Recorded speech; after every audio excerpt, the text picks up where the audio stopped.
Hi everyone, welcome back. This is Ashwin Jaiswal और अब हम chapter number 6 of our ISC commerce class 12 पे पहुंच गए हैं। The name of the chapter is principles of management.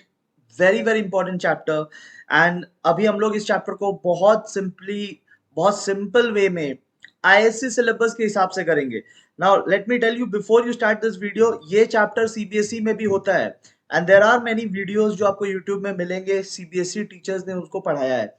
आप प्लीज सीबीएसई वाले वीडियोस को मत देखिएगा, बिकॉज आपके आईएससी सिलेबस में और सीबीएसई के सिलेबस में थोड़ा सा इस चैप्टर में डिफरेंस है। आई नो सीबीएसई के टीचर्स बहुत अच्छे हैं, उनके वीडियोस भी बहुत अच्छे हैं, बट वो आपके काम में नहीं आएंगे बिकॉज आपके वीडियोस जो है, आपके जो सिलेबस है वो सीबीएसई से थोड़ा अलग है। आपके जो चैप्टर में एक्सप्लेनेशन है वो सीबीएसई से थोड़ा डिफरेंट है। तो अगर आप वो वीडियोस देख लोगे तो आपको अपने एग्जाम में काम नहीं आएगा। So you please follow ISC syllabus. If you are an ISC students, ये videos ISC वालों के लिए बनाया जा रहा है. So kindly do not view the CBSE videos. अगर आपको so kindly follow your syllabus. And syllabus से याद आया, आपका मई 2023 में सिलेबस चेंज किया गया है। आप काउंसिल के वेबसाइट से जाके डाउनलोड कर सकते हैं। काउंसिल के वेबसाइट से आप न्यू सिलेबस डाउनलोड कर सकते हैं। According to that syllabus I have prepared these notes. एकदम अपडेटेड नोट्स है, आपको सिर्फ इन्हीं नोट से करना है। 100% चीजें कवर्ड है इसमें, कुछ भी ऐसा नहीं है जो छोड़ दिया गया है। Everything relevant for the exam have been covered. ये आपको मिल जाएगा मेरे टेलीग्राम चैनल पे। If you go to my Telegram channel Ashwin's commerce world, वहां पे आपको ये मिल जाएगा। लिंक नीचे डिस्क्रिप्शन में है चैनल का।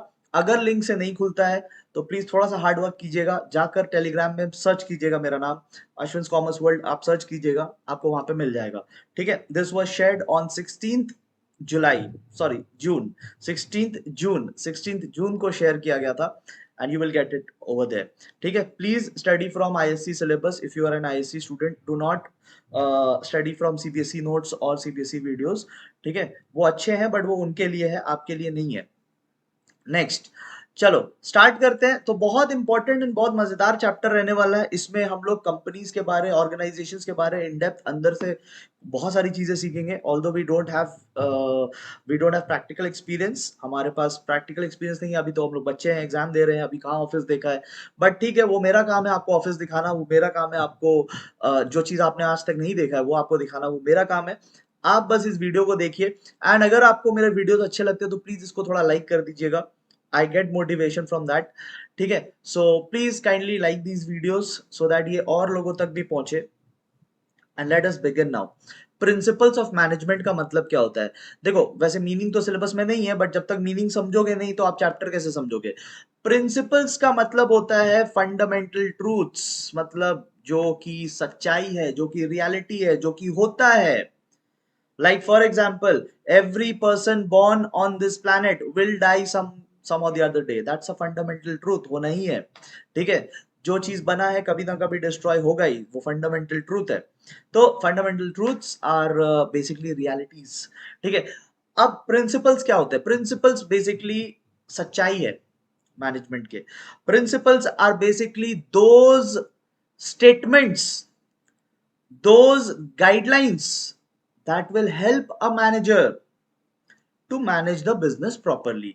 अगर आप एक मैनेजर है, आप अगर खुद को अपने मैनेजर की पोस्ट पे सोचो अपने आप को, आप एक बिजनेस के मैनेजर हो, imagine yourself as a business manager, और आपने अगर इन प्रिंसिपल्स को यूज किया, अगर आपने इन गाइडलाइंस को यूज किया, अगर आपने इन इंस्ट्रक्शंस को यूज किया, तो आपके सक्सेस के चांसेस बढ़ जाएंगे, आपके फेलियर के चांसेस कम हो जाएंगे, आप रिसोर्स कम वेस्ट करोगे, आपके ऑर्गेनाइजेशन में लड़ाई कम होगी, आपके ऑर्गेनाइजेशन में प्रॉफिट ज्यादा होगी। समझ रहे हो बात? तो ये क्या है? ये इंस्ट्रक्शंस है, ये गाइडलाइंस है, ये ट्रूथ्स है, ये रियलिटी है, जिसे आप अगर फॉलो कर ले एज अ मैनेजर, अगर आप फॉलो कर ले तो आपके सक्सेस रेट्स बढ़ जाएंगे, आपके फेलियर्स कम हो जाएंगे। ठीक है। सो आई होप आपको समझ में आ गया होगा। इनके हेल्प से आप मैनेजरियल डिसीजन ले सकते हो, इनके हेल्प से आप बेटर एक्शन ले सकते हो, इनके हेल्प से आपको कॉज एंड इफेक्ट समझ में आ जाएगा। मतलब क्या करने से क्या रिजल्ट मिलता है। I told you in the last video also, effect का मतलब होता है रिजल्ट, यहाँ पे इफेक्ट का मतलब है रिजल्ट। तो इनके हेल्प से आप समझ जाएंगे कि क्या करने से क्या होता है। ये स्टेप में लूं तो क्या गलती हो जाएगी, वो स्टेप में लूं तो क्या सक्सेस मिलेगा, you will understand the cause and effect relation. ठीक है, आपको अपने बिजनेस में क्या चेंजेस लाने हैं आप समझ सकते हो अगर आप प्रिंसिपल्स फॉलो करेंगे। दो एम्प्लॉइज का लड़ाई कैसे सुलझाना है आप समझ सकते हो अगर आप प्रिंसिपल्स फॉलो करेंगे। प्रॉफिट को कैसे बढ़ाना है आप समझ सकेंगे अगर आप प्रिंसिपल्स को फॉलो करते हैं। रिसोर्स वेस्टेज को कैसे रोकना है you will understand if you follow the principles. Basically business properly manage करना है तो प्रिंसिपल्स को फॉलो करना है। बिजनेस को इंप्रूव करना है तो इन इंस्ट्रक्शंस को, इन गाइडलाइंस को, इन प्रिंसिपल्स को, इन ट्रूथ्स को फॉलो करना है। So I hope I have made it clear कि ये चैप्टर किन चीजों के बारे में है। ये चैप्टर गाइडलाइंस के बारे में है जो एक मैनेजर को फॉलो करना चाहिए। ये चैप्टर इंस्ट्रक्शंस के बारे में है जो एक मैनेजर को फॉलो करना चाहिए। अगर मैनेजर ने अपने लाइफ में इन सब चीजों को फॉलो कर लिया तो उसका सक्सेस रेट बढ़ जाएगा। ठीक है, चलिए अब हम लोग इनके बारे में थोड़ा और डिटेल में जाते हैं और हम लोग देखते हैं कि बेसिकली ये जो प्रिंसिपल्स है इनके क्या फीचर्स है, इनके क्या खास बात है, इनकी क्या नेचर है, क्या कैरेक्टरिस्टिक्स है। तो सबसे पहली पॉइंट जो आ रही है वो है यूनिवर्सलिटी की पॉइंट। परवेसिवनेस, ये हमने लास्ट क्लास में भी बात किया था। जो चीज हर जगह लगे उसे यूनिवर्सल कहते हैं। आप देखोगे आपके बुक का ही ये लाइन है। ठीक है, आपके नोट्स आपके बुक से ही बनाए जाते हैं। तो आप देखोगे कि प्रिंसिपल्स जो है ना, ये गाइडलाइंस जो है ना, ये आपको हर जगह सक्सेस दिलाएगा, नॉट जस्ट इन बिजनेस। अगर सरकार भी ये सब प्रिंसिपल्स को फॉलो करे तो सरकार को भी सक्सेस मिलेगा। अगर हॉस्पिटल वाले भी अगर इन प्रिंसिपल्स को फॉलो करे तो उनका हॉस्पिटल स्मूथलेसली चलेगा। कभी कोई चीज का ना तो ऑक्सीजन सिलेंडर्स का शॉर्टेज होगा, ना तो बेड्स के शॉर्टेज होंगे, ना दवाइयों का शॉर्टेज होगा, ना डॉक्टर्स के शॉर्टेज होंगे, ना डॉक्टर्स उनके स्ट्राइक पे जाएंगे। अगर मिलिट्री वाले भी इनको फॉलो करे तो वो मिलिट्री वाले की चांसेस जीतने के ज्यादा हो जाएंगे वॉर में। ठीक है, यूनिवर्सिटी वाले अगर इनको फॉलो करें तो उनके स्टूडेंट्स बहुत अच्छा परफॉर्म करेंगे, उनके टीचर्स को अच्छी सैलरी मिलेगी, उनके एग्जामिनेशंस चीटिंग नहीं होंगे उनके एग्जामिनेशंस में। ठीक है, सो बेसिकली यूनिवर्सल है ये प्रिंसिपल यूनिवर्सल है। ऐसा नहीं है कि केवल बिजनेस में ही काम आएगा, हर जगह काम आएगा। एज अ स्टूडेंट अगर आप इनको अपने लाइफ में उतार ले, ठीक है, तो आपके एग्जाम में चांसेस बढ़ जाएंगे। तो बहुत इंपॉर्टेंट चैप्टर है, ध्यान से सुनते जाना। इसमें डायनामिक एंड फ्लेक्सिबिलिटी की बात आती है। ठीक है, जो पॉइंट नंबर 2 है डायनामिक एंड फ्लेक्सिबिलिटी। देखो, जरूरी नहीं है कि जो लिखा है उसको, जो इंस्ट्रक्शंस अभी हम लोग आगे जाके पढ़ेंगे, आगे जाके हम लोग पढ़ेंगे, बट जरूरी नहीं है कि जो इंस्ट्रक्शंस यहां लिखे हैं आप उनको एज इट इज फॉलो करो। नॉट नेसेसरी, आप उनको सिचुएशन के हिसाब से फॉलो करो। जैसे कि आपको मैं इंस्ट्रक्शन देता हूं कि आपको डेली 5 आवर्स पढ़ाई करनी है। If I give you instruction, if I give you a guideline कि you should study 5 hours a day, तो जरूरी नहीं है कि मतलब 5 ही हो, ट्राई करो 5 का। बट किसी दिन अगर आपकी तबियत खराब है तो उस दिन हाफ एन आवर पढ़ो, रिवाइज करके छोड़ दो। किसी दिन अगर आपके पास बहुत टाइम है तो आप 7 आवर्स पढ़िए। ठीक है, तो बात यह है कि आप सिचुएशन के अकॉर्डिंग इनको यूज करो। ऐसा कोई दिस इज नॉट लॉ जिसको आप एकदम एग्जैक्ट वैसे ही फॉलो करेंगे। लॉ में और गाइडलाइन में फर्क होता है। लॉ को एज इट इज फॉलो करना पड़ता है, बट गाइडलाइंस आर फ्लेक्सिबल, आप उनको थोड़े बहुत मतलब एडजस्ट कर सकते हो। ठीक है, तो ये एडजस्टेबल है। ठीक है, अकॉर्डिंग टू द सिचुएशन आप इनको मॉडिफाई कर सकते हैं, राइट। देन पॉइंट नंबर 3 बहुत सिंपल है, इट इन्फ्लुएंसेस ह्यूमन बिहेवियर। देखो, लास्ट चैप्टर में भी बात किया था, management is a social process. अगर आपको याद हो, याद होना ही चाहिए। ठीक है, management is a social process, मतलब इंसानों से रिलेटेड प्रोसेस है। मैनेजर इंसानों से काम करवाता है, तो मैनेजर इन प्रिंसिपल्स को अगर यूज करेगा then manager will be influencing human behaviour. आगे जाके जैसे आई विल टेल यू, आगे जाके हम लोग एक पॉइंट पढ़ेंगे जहां पे सैलरी की बात होगी। ठीक है, अभी 15 मिनट बाद हम लोग पढ़ेंगे where we will talk about salary, and over in that point we will learn कि अगर सैलरी इंप्लॉय को अच्छा दिया जाए, सैलरी अगर उसको टाइम पे दिया जाए, सैलरी अगर उसको डिजर्विंग सैलरी दिया जाए, तो वो इंप्लॉय बहुत अच्छा काम करता है।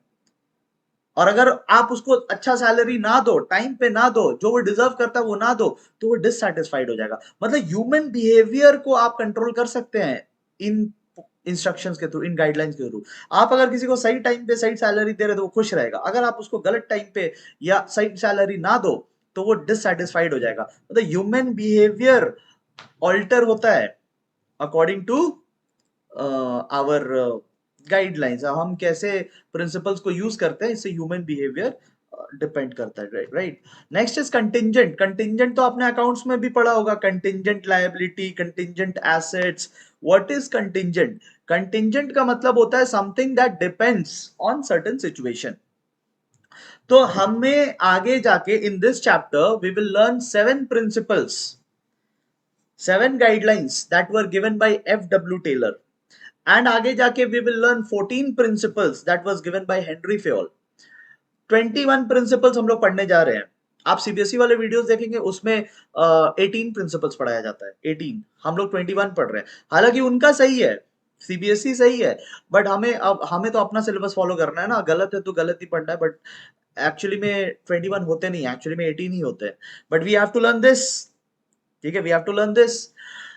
हाँ, तो I was saying this, contingent माने क्या होता है? कंटिंजेंट का मतलब होता है that depends on something else, ठीक है, that depends on something else. मतलब देखो, हम लोग 21 प्रिंसिपल्स पढ़ेंगे।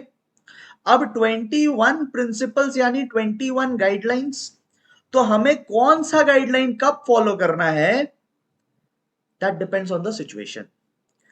Out of those 21 guidelines that we will study, which guideline is to be applied today and which guideline is not to be used right now, that depends on the situation.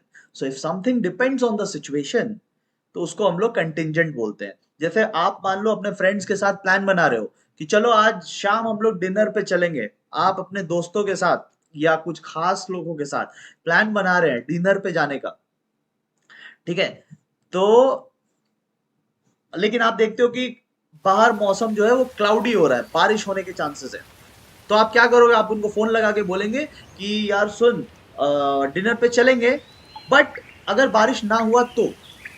मतलब अब आपका dinner पे जाना क्या हो गया? Contingent हो गया, डिपेंडेंट हो गया, बारिश पे डिपेंडेंट। अगर बारिश हुआ तो आप नहीं जाओगे डिनर पे, अगर बारिश नहीं होती है तो फिर आप जाओगे डिनर पे। मतलब your going for the dinner is now dependent on rain, so it is contingent. Similarly कौन सा प्रिंसिपल कब लगेगा, that is contingent. I hope आपको कंटिंजेंट का मतलब समझ में आ गया होगा, ठीक है। अकाउंट्स में भी समझ में आना चाहिए था कंटिंजेंट लायबिलिटी। कंटिंजेंट लायबिलिटी मतलब वो लायबिलिटी जो कि लायबिलिटी तब बनता है जब कोई इवेंट होती है, ठीक है। चलो नेक्स्ट, ये cause and effect I already explain to you during the meaning explanation, जब हम आपको मीनिंग समझा रहे थे। तो कॉज एंड इफेक्ट समझा दिए। इफेक्ट का मतलब होता है रिजल्ट, मतलब आपको ना क्या करने से क्या रिजल्ट मिलेगा, व्हाट कॉजेज विच रिजल्ट, ये आपको गाइडलाइंस के हेल्प से पता चल जाएगा। Guidelines will guide you, will tell you कि देखो अगर आप सैलरी बढ़ाते हो ना तो एम्प्लॉय का परफॉर्मेंस सुधर जाएगा। तो सैलरी बढ़ाना कॉज है, एम्प्लॉय का परफॉर्मेंस रिजल्ट है। तो you will understand the relationship between these two, अगर आप गाइडलाइंस फॉलो करते हैं तो। अगर आप गाइडलाइंस नहीं फॉलो करते हो तो ट्रायल एंड एरर करते रहो। आप 50 साल लग जाएगा आपको समझने में कैसे मैनेजमेंट करना है, तो उतना टाइम क्यों वेस्ट करें? Why don't I use the guidelines which have been prepared by the experts. And point number 6, every guidelines जो 21 के 21 हम लोग पढ़ने वाले हैं are important, not only from your exam point of view but manager के लिए भी। All points are important. ऐसा नहीं है कि कोई 21 में से 5 बहुत ज्यादा इंपॉर्टेंट पॉइंट्स है, ऐसा कुछ नहीं है।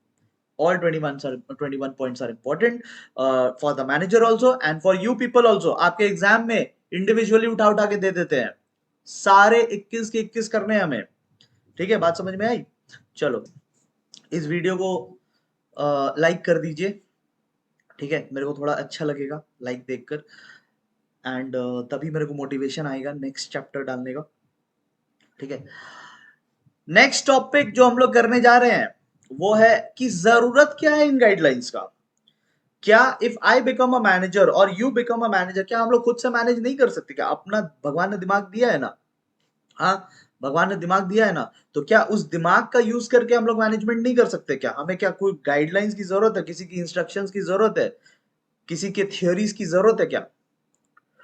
तो अभी समझते हैं कि इसका क्या फायदा है, मतलब इंपॉर्टेंस क्या है। नीड की जगह इंपॉर्टेंस भी पूछ सकता है आपसे, आप बगल में लिख के रखना, यहाँ पे प्रिंट कराते हो ना नोट्स, यहाँ पे प्रिंट कराते हो तो यहाँ पे लिख के रखो नीड के बगल में importance of principles of management, they can ask you as an importance also.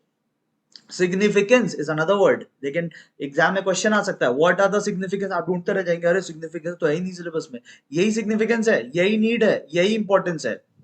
ठीक है, सो क्या जरूरत है प्रिंसिपल्स का, क्या आप अपने दिमाग का यूज करके नहीं कर सकते क्या management, why do we need principles? तो देखो क्या बात बोल रहे हैं यहाँ पे, आपकी एफिशिएंसी बढ़ेगी। अच्छा एफिशिएंसी मतलब, एफिशिएंसी हम लोग तब बोलते हैं जब आप किसी काम को less time and less cost में कर सकते हो। बगल में कहीं लिख के रखना, ठीक है, बगल में बहुत स्पेस है, पेज में स्पेस है, ठीक है, आप बगल में कहीं पे लिख के रखो less time and less cost means efficiency.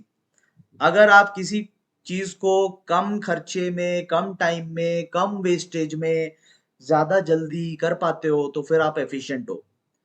तो it will help you in doing the task in lesser time. देखो आप अपना दिमाग लगाओगे ना तो मे बी काम करते करते आपको, सपोज कोई चीज फिगर आउट करने में आपको 10 दिन लग जाए, if you use your brain, then maybe to solve a certain problem you take 10 days. But अगर आप इनका यूज कर लो ना तो हो सकता है चुटकियों में आपका आंसर आ जाए, चुटकियों में आपको आइडिया आ जाए कैसे सॉल्व करना है, मे बी उसकी आंसर डायरेक्टली उस गाइडलाइन में लिखी हो। तो क्या है ना कि ये चीज, ये किसने बनाया है, ये वेरियस एक्सपर्ट्स ने बनाया है। हम लोग तो इस चैप्टर में दो के बारे पढ़ेंगे, बट दो नहीं है, बहुत सारे लोग हैं, हमारे सिलेबस में दो है। So many experts have prepared these guidelines. तो उनमें कुछ तो बात थी ना, उनका एक्सपीरियंस को यूज करो ना। और लोग कहते हैं ना बड़े बुजुर्ग कह के गए, बड़े बुजुर्ग कह के गए, तो यहाँ पे भी बड़े एक्सपर्ट्स कह के गए मैनेजमेंट के प्रिंसिपल, तो इनको यूज कीजिए, इन प्रिंसिपल्स को यूज कीजिए, आप देखिएगा कि आपकी सक्सेस कितनी जल्दी हो जाएगी। ठीक है, अपना दिमाग चलाओगे तो भी सक्सेस मिलेगा, बट टाइम लग जाएगा, बहुत टाइम लग जाएगा। ठीक है, so why to waste so much time, why not do it in a lesser time. तो बात मानो इनकी और कम टाइम में कर लो, एफिशिएंट बनो। ठीक है, आप मिस्टेक्स अवॉइड कर सकते हैं, अपने से करने जाओगे हो सकता है आपका, सपोज आपको माउंट एवरेस्ट चढ़ना है, और माउंट एवरेस्ट चढ़ना है तो दो रास्ते, एक तो आप ट्रेनर ले लो एक अच्छा सा, एक जिसको आता है माउंट एवरेस्ट चढ़ना, उसको अपना ट्रेनर बना लो और बोलो कि भाई मेरे को चढ़ना सिखाओ। और या तो दूसरी बात यह है कि आप खुद चढ़ो अपने अकेले से। ऐसा नहीं है कि आप अकेले कर नहीं सकते, कर सकते हो, लेकिन कितना टाइम लग जाएगा आपको, 4 बार चढ़ोगे 4 बार गिरोगे। ठीक है, कभी हेल्थ इश्यू आ जाएगा, कभी कुछ होगा तो कभी कुछ होगा, लेकिन ट्रेनर के हेल्प से जाओगे तो जल्दी हो जाएगा। राइट, तो वो बात बोला जा रहा है यहाँ पे। ठीक है, ओके, देन हम लोग आते हैं पॉइंट नंबर 2 की तरफ। And point number 2 talks about crystallize. Crystallize का मतलब होता है टू मेक थिंग्स क्लियर। ठीक है, लिख लेना वहां पे, to make things clear, the true nature of management. मतलब इन प्रिंसिपल से आपको ज्यादा क्लैरिटी आ जाएगा कि बेसिकली मैनेजमेंट में करना क्या है। राइट, बहुत बार लोगों को मैनेजर बना दिया, अभी जैसे आपको क्लास मॉनिटर बना दिया जाता है, या स्कूल में होता है ना हेड बॉय हेड गर्ल ये सब बनाया जाता है, तो आपके अलग अलग स्कूल में अलग अलग हेड बॉय होंगे, हेड गर्ल्स होंगे, या कुछ और नाम से बुलाते होंगे आपके स्कूल में, आई डोंट नो। ठीक है, किसी स्कूल में प्रेसिडेंट ये सब भी बोलते हैं, प्रेसिडेंट वाइस प्रेसिडेंट ऐसा कुछ। तो आपके स्कूल में जो भी बोलता होगा, तो बन तो जाते हैं, बट उसके बाद उनको करना क्या है यही क्लियर नहीं रहता। मतलब बेसिकली उनका रोल क्या है स्कूल में, चलो ठीक है बन गए, आप लीडर बन गए स्कूल का, but what are your roles exactly. अगर आपसे पूछा जाए, मान लो आप स्कूल में बैच होल्डर है, और आपसे पूछा जाए कि एग्जैक्टली करते क्या हो, क्या रोल है आपका, तो बहुत लोग हैं जो बता ही नहीं पाएंगे कि उनका क्या रोल है। क्यों? क्योंकि क्लियर नहीं है ना, उनको बैच मिल गया, आप बन भी गए, अपने स्कूल में सबसे सबसे लीडर वाले पोजीशन पे पहुंच गए, बट क्या आप 2 लाइन में समझा दोगे कि आप करते क्या हो? नहीं समझा पाओगे, क्योंकि आपके पास क्लैरिटी नहीं है उस चीज को लेकर। तो बहुत बार ऐसा होता है ना, मैनेजर बैठ तो जाता है मैनेजर के पोजीशन पे, बट उसको उसको एग्जैक्टली करना क्या है उसको वो नहीं समझ में आता है। ठीक है, ऐसा बहुत होता है, बहुत बार होता है। So the thing is that अगर आप प्रिंसिपल्स को फॉलो करें ना, इन गाइडलाइंस को फॉलो करें, तो गाइडलाइंस विल टेल यू कि क्या करते रहना है, तो आपको ज्यादा अपना दिमाग नहीं चलाना है, just follow the guidelines and things will fall in place. ठीक है, तो ज्यादा क्रिस्टलाइज हो जाएगा। ठीक है, नेक्स्ट आते हैं to train the managers, right? Train the managers. ये जब आपकी ट्रेनिंग चलेगी ना, आप में से बहुत लोग जब एमबीए की पढ़ाई करेंगे, बीबीए से स्टार्ट करोगे, एमबीए की पढ़ाई करोगे, या होटल मैनेजमेंट की पढ़ाई करोगे, या किसी भी मैनेजमेंट की पढ़ाई करोगे, तो आपको ये प्रिंसिपल्स और डिटेल में पढ़ाया, देखो अभी भी पढ़ाया जा रहा है in school level, right now in this chapter you are learning, but later on, later part of your life आप इसको और डिटेल में पढ़ेंगे। आपको एक एक पॉइंट पे प्रैक्टिकल एग्जाम्पल के साथ लंबे लंबे लेक्चर्स दिए जाएंगे कॉलेजेस में, और आपको सिखाया जाएगा इन पॉइंट्स को, क्योंकि आप फ्यूचर मैनेजर बनने जा रहे हैं। तो फ्यूचर मैनेजर्स को ट्रेनिंग देने के लिए ये प्रिंसिपल्स का यूज किया जाता है, तो ये इंपॉर्टेंस है इस प्रिंसिपल का, ठीक है? देन पॉइंट नंबर 4 बोल रहा है रिसर्च इंप्रूव किया जाएगा। Research sorry, to improve research work. देखो कोई भी नया चीज जब भी आता है ना, तो लोग उस पे अपनी रिसर्च करते हैं। अभी इस चैप्टर में हम लोग दो लोगों के बारे में पढ़ेंगे। In this chapter just after 5 minutes we are going to start studying about two people who did lot of research in this field. तो अभी जो वो 21 पॉइंट्स हम लोग पढ़ेंगे ना, अगर आपका इंटरेस्ट होगा इन 21 पॉइंट्स में, तो उस इंटरेस्ट को यूज करके आप उसमें और डिटेल रिसर्च करोगे। मतलब मान मत लेना, अभी जब हम लोग वो 21 पॉइंट्स पढ़ेंगे ना, you don't directly agree with it. वो सुपर 30 मूवी देखे हो? सुपर 30 मूवी में जो आनंद सर है, वो क्या बोलते हैं अपने बच्चों को, हर चीज को माना मत करो, जो बुक में लिखा है डोंट अग्री टू इट। आप सोचो कि ये क्या सच में ऐसा होता है क्या? तो मे बी आप उसमें रिसर्च करना स्टार्ट कर दे, और रिसर्च करेंगे तो may be you will find something better.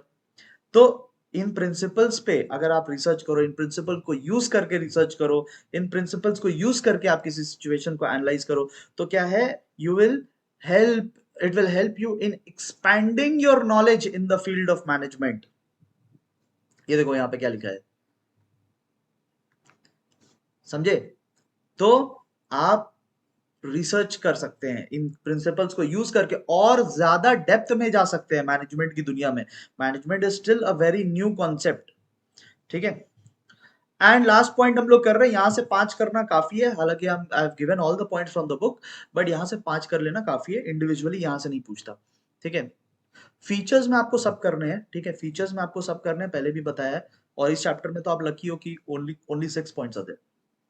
To attain social goals, तो सोसाइटी या लोगों को लेके आपके क्या गोल्स होते हैं? एक मैनेजर का गोल होता है कि वो मैक्सिमम या ऑप्टिमम यूटिलाइजेशन करे अपने ह्यूमन रिसोर्स का। जो जनता है उनको क्वालिटी गुड्स प्रोवाइड करे, सोसाइटी में रिसोर्स की वेस्टेज ना करे। तो ये सब हो सकता है अगर प्रिंसिपल्स को फॉलो कर लिया जाए तो, ठीक है? ये सब हो सकता है अगर प्रिंसिपल्स को फॉलो कर लिया जाए तो, ठीक है? अब हम लोग चलेंगे इस चैप्टर के एक वेरी वेरी इंपॉर्टेंट पोर्शन पे, और इस पोर्शन का नाम है टेलर्स। टेलर्स मतलब F W Taylor, F W Taylor के साइंटिफिक प्रिंसिपल्स पर। यस, चलिए, आपके लिए गुड न्यूज भी है इस चैप्टर में। कुछ पार्ट डिलीट भी हुए हैं। पहले पहले के बुक्स में आप देखेंगे, पहले के सिलेबस में आप देखेंगे तो एक पोर्शन होता था रेलेवेंस ऑफ द प्रिंसिपल, आगे जाके है, तो वो पार्ट हटा दिया है, तो इट्स अ गुड न्यूज, ठीक है? तो चलिए अभी हम लोग करते हैं टेलर के साइंटिफिक प्रिंसिपल्स को, एफ डब्ल्यू टेलर के साइंटिफिक। तो टेलर साहब ने कितने गाइडलाइंस दिए हैं दुनिया को? हमारे लिए तो 7 है भाई, हम लोग आईसीसी वाले, हमारे लिए 7 है, ठीक है? अपने यहाँ ऐसे ही होता है, ठीक है? तो science not rule of thumb, पहला प्रिंसिपल है science not rule of thumb. अरे साइंस कहां से आ गया कॉमर्स में? यहां पे साइंस का मतलब है वो फिजिक्स केमिस्ट्री बायो नहीं, यहां पे साइंस का मतलब है calculated decisions, thoughtful decisions, proper judgement वाले decisions, experience based decisions, result tested decisions. आप समझ रहे हो बात?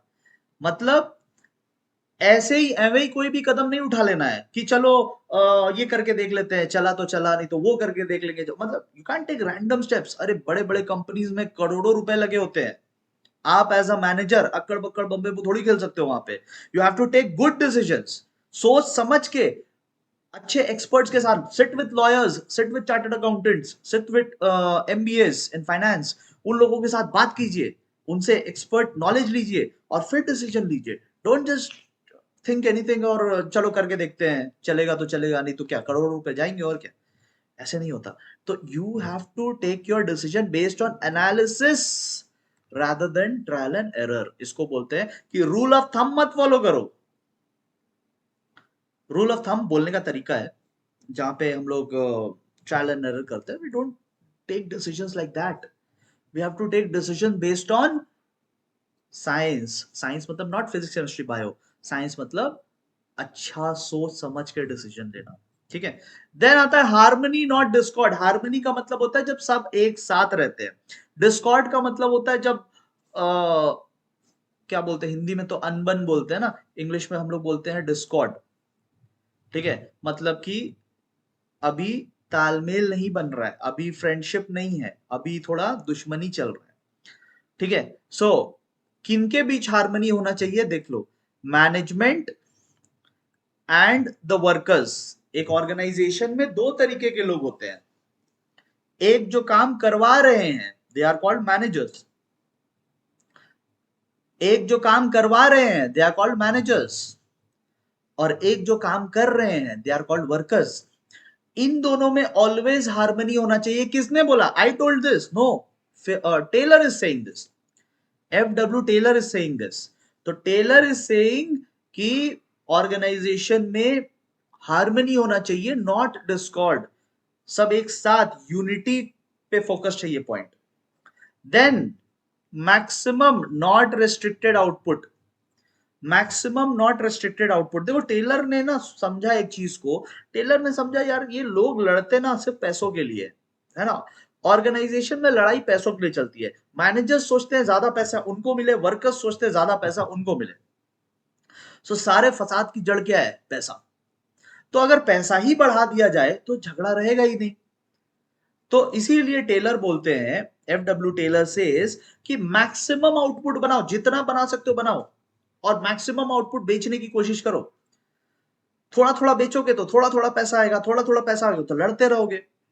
It's better to produce more, it's better to sell more, it's better to earn more, it's better to distribute more. लड़ाई खत्म। ठीक है। पॉइंट नंबर 4 बोल रहा है डिवीजन ऑफ वर्क। अब देखो डिवीजन ऑफ वर्क मतलब किन के बीच में, यहाँ पे ये पॉइंट बहुत इंपॉर्टेंट है। दो लोग हैं, मैनेजमेंट। मैनेजमेंट का काम किस पे होना चाहिए? मैनेजमेंट का फोकस कंसंट्रेशन किस पे होना चाहिए? On planning the job. Planning पे उनका फोकस होना चाहिए। और दूसरे जो है वर्कर्स, वर्कर का कंसंट्रेशन किधर होना चाहिए? परफॉर्मेंस पे होना चाहिए। सो दो टाइप के लोग हैं, managers should focus on planning and workers should focus on doing that work. There should be division of work. दोनों एक दूसरे के काम में इंटरफेयर ना करे। वर्कर्स प्लानिंग ना करे और मैनेजर काम ना करे। दोनों का काम अपना सेट क्लियर होना चाहिए। This is what Taylor is saying. ठीक है। ओके, नेक्स्ट पार्ट आता है scientific selection training and development of workers. मतलब देखो एक ऑर्गेनाइजेशन की जान कौन होता है? वर्कर्स। एक ऑर्गेनाइजेशन आगे बढ़ेगा या नहीं बढ़ेगा किस पे डिपेंड करता है? वर्कर्स पे। ठीक है। It depends on the workers. अगर वर्कर अच्छे होंगे तो ऑर्गेनाइजेशन अच्छा होगा। अगर वर्कर लेजी होंगे तो ऑर्गेनाइजेशन नहीं आगे बढ़ेगा।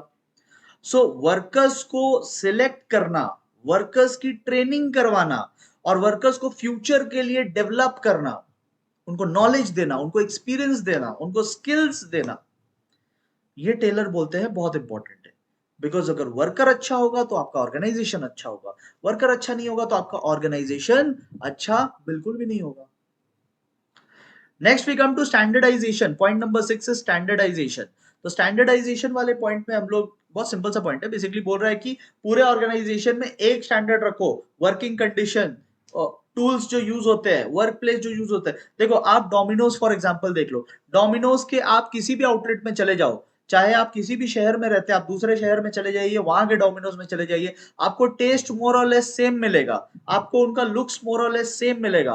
उनके जो डिलीवरी एग्जीक्यूटिव्स होते हैं वो एक जैसे मिलेंगे। ठीक है, उनकी बाइक्स का कलर एक जैसा मिलेगा, वहां चेयर एक जैसे मिलेंगे, सब कुछ सेटअप एक जैसा मिलेगा, उनके मशीन्स एक जैसे होंगे। वाई? वो स्टैंडर्डाइजेशन फॉलो करते हैं। ऐसा नहीं है कि आप बिग सिटीज में जाएंगे तो वहां के डोमिनोज का अलग टेस्ट है, स्मॉल सिटीज में जाओगे तो वहां के डोमिनोज का अलग टेस्ट है। No, they follow standardisation. एक क्वालिटी मिलेगा, आप कहीं भी जाओ, किसी भी पेप्सी देख लो, आप पेप्सी बंगाल में किसी सिटी में खरीदो, या आप पेप्सी पंजाब के किसी सिटी में खरीदो, या आप पेप्सी गुजरात के किसी सिटी में खरीदो, एक टेस्ट मिलेगा आपको। तो क्या सब एक जगह बनते हैं? नो, स्टैंडर्डाइजेशन फॉलो करते हैं। एक जैसा काम हो रहा है कहीं पे भी, दैट्स कॉल्ड स्टैंडर्डाइजेशन। ठीक है। एंड लास्ट पॉइंट आता है मेंटल रेवोल्यूशन, मतलब अपने माइंडसेट में बदलाव लाइए। एम्प्लॉयर्स जो है, एम्प्लॉयर्स मतलब बॉस, वो वर्कर्स को, सॉरी यहां इंप्लॉइज होगा, right, this will be employees, इसको चेंज कर लेना, this will be employees, second वाला। Employer should consider employees as partners, मतलब वर्कर को अपना पार्टनर जैसा ट्रीट करो यार, तुम उसके साथ काम कर रहे हो पूरी जिंदगी, सीनियर हो तो क्या हुआ, treat them like your growth partners. And employees जो है, एम्प्लॉइज को अपने एम्प्लॉयर को, मतलब बॉस को फादर फिगर मान के चलना चाहिए, मतलब वो पिता समान है, डांट भी दे तो सुन लो, ठीक है, एंड वो डांट रहा है बिकॉज वो आपका भला ही चाहता है, ऐसा मान लीजिए। तो अगर दोनों ऐसा मान ले तो सोचिए फिर उस ऑर्गेनाइजेशन में क्या कंडीशन होगा, कितना हैप्पी मोमेंट होगा ऑल द टाइम। ठीक है।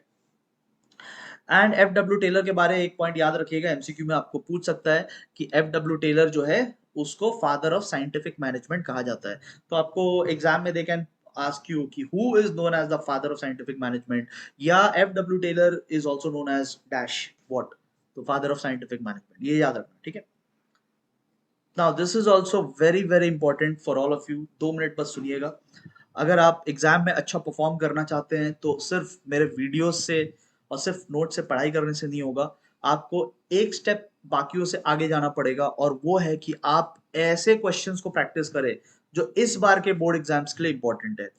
आई have prepared this in the past also, and last 3 time से हमारे ही बच्चे, हमारे ही स्टूडेंट्स सबसे ज्यादा मार्क्स लेकर के आ रहे हैं इस सब्जेक्ट में, उनसे आगे कोई नहीं निकला है। एंड द रीजन इज कि हम लोग स्ट्रेटेजिकली इस सब्जेक्ट को अप्रोच करते हैं।